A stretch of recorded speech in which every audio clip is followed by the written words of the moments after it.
Guess what we got?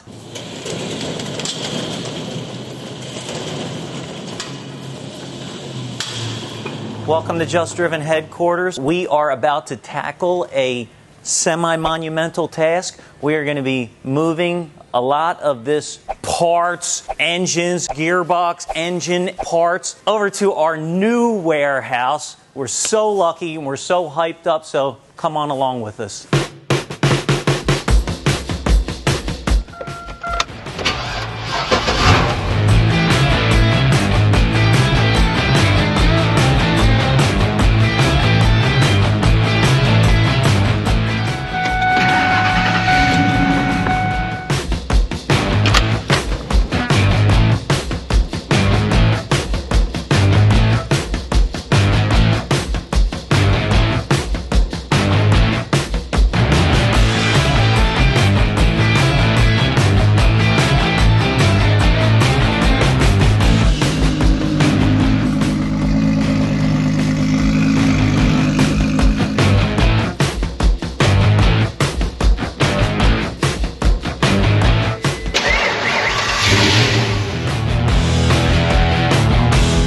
Point of a tilt up if you don't tilt it up, dog.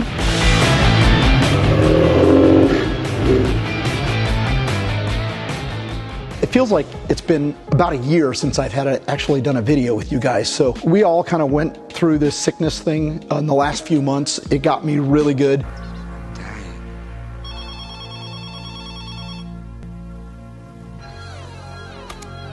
You're not dying, you just can't think of anything good to do.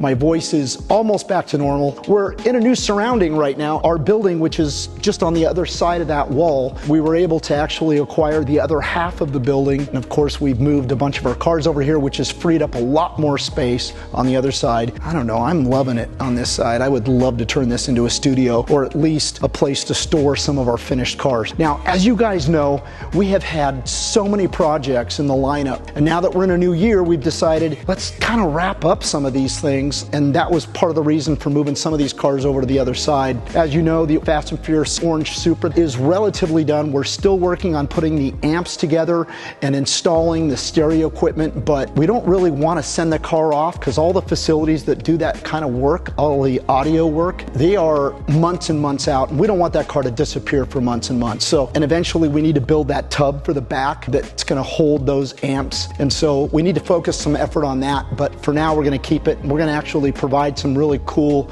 videos for you guys in the immediate future on that car, since it is so absolutely gorgeous. Everyone loves that car. Can't wait to start sharing it with the community. And then of course the charger, the Toretto charger. Adrian's been super focused on the wiring, so we haven't installed all of the stuff that sits on top of that motor. Of course, the extension plate, the blower, the buzzard catcher, all that stuff still needs to be fitted, but we've decided we're going to focus on buttoning up all of the little BS work, you know, getting the AC hooked up, getting the power assist steering hooked up, all the internal wiring, the body wiring, and of course the engine wiring is the stuff that's taking up an enormous amount of time. And not to mention, there's still the 70 Roadrunner, there's the 68 Dodge Charger, not to be confused with the Toretto Charger. The 68 Dodge Charger's part of our Bullet series. So we've moved quite a few of our cars over to this side. Now our body shop is still full of cars. We've got 30, 40 cars sitting over there at our body shop. That's where we do all of our heavy body work.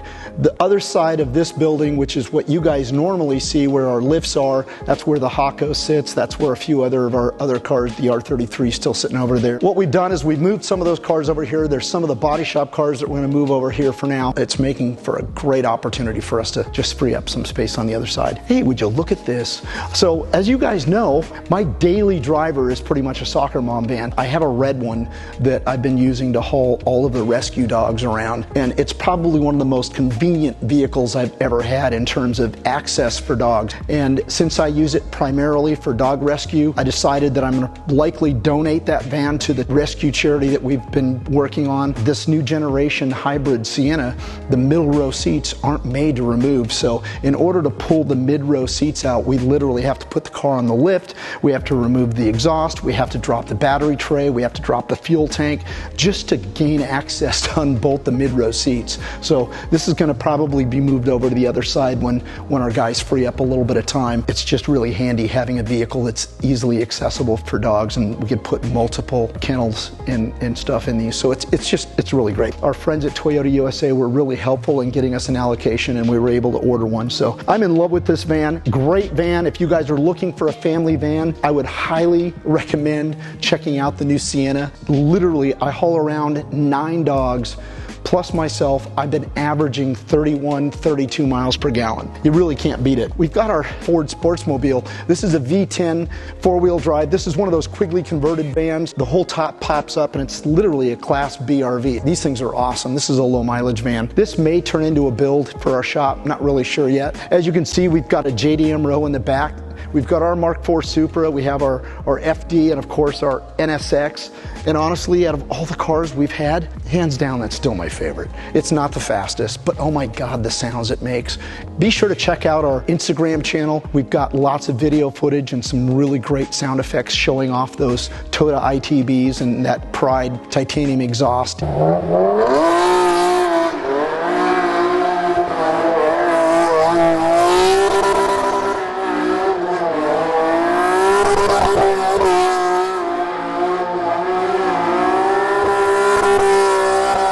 So much fun driving that car and listening to all the sounds it makes. You know, our FD is getting ready to have a pretty significant build. Alex has been busy ordering up all sorts of parts to build a motor, so that car looks amazing. I can't wait for it to perform amazing. Right now, it's relatively running a stock drivetrain, although it's fun, but it's just gonna be a lot more fun once we add a bunch of more horses. Our Supra does not perform as well, believe it or not, to our Fast and Furious Supra. Our Fast and Furious Supra makes a little bit more horsepower. This thing is running right at around 7. I mean, it's an original 50,000 original mile fixed roof car. Probably one of the nicer Supras you see floating around. I know there's a lot of clean ones, but this one is probably up there in terms of condition wise. I love this car. I don't know what it is. You know, I wasn't a JDM guy. I've always favored JDM cars, but I never owned very many of them. And of course, partnering up with Alex and, you know, running this business, I just find myself buying every one I see that I like. And as you guys probably know, I'm a former police officer, and so I have a thing for retired cop cars. And what I like to do is buy these authentic in-service police cars and put them back to their in-service condition. So right now we moved our SSP Mustangs over here, and to the right is actually a Florida State Trooper car, and it's an authentic retired Florida State Trooper car. It's been restored, put back into its original in-service condition, and the car is in really great shape. We had to do a few things to it to dress it up and clean it up just recently. We had to do some mechanical work. We installed a new clutch. We had to also install a new heater core, which involved removing the entire dash assembly to fix that. Both of these cars look bone stock from when they were in their in-service condition, but we added superchargers to both of them. So this one's got a Roots Kenny Bell supercharger. This one's got a belt style supercharger on it. You know, the Florida Trooper car actually has some internal mods done to it. It's making about 500 to the wheels. That thing's actually a screamer. This one is yet to have its graphics installed. I'm going to be working on that in the coming weeks. I've got all the graphics for it. We've just finished all the lighting thanks to Richard over at B-Side Fabrication building me some of the bracketry that I needed to install the rear deck lamps that fit on that package tray. This car does not have a light bar on it. It's a flat roof car.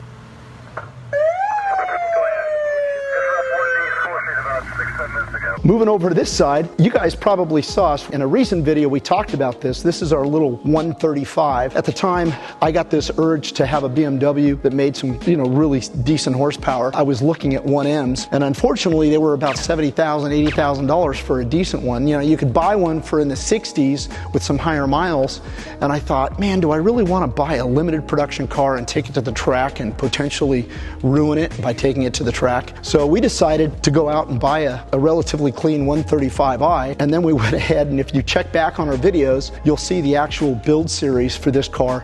We acquired all factory BMW components, BMW rear quarter panels and fenders and bumpers and lights, everything to make it look exactly like a 1M. After doing it all and after going through that entire exercise, we realized we probably could have just bought a 1M. So Alex rubs that in my face. And so we decided that we were going to sell this, and we sent it out to a friend of ours who's a dealer, and he tried marketing it for us for a while, and I just wasn't ready to take a big loss on it. So the only thing that we're going to do now is we are going to figure out how to keep the car cool. You know, these things are kind of notorious for going out, and you can only do so many hot laps before they tend to overheat. So we're going to do some oil cooling issues.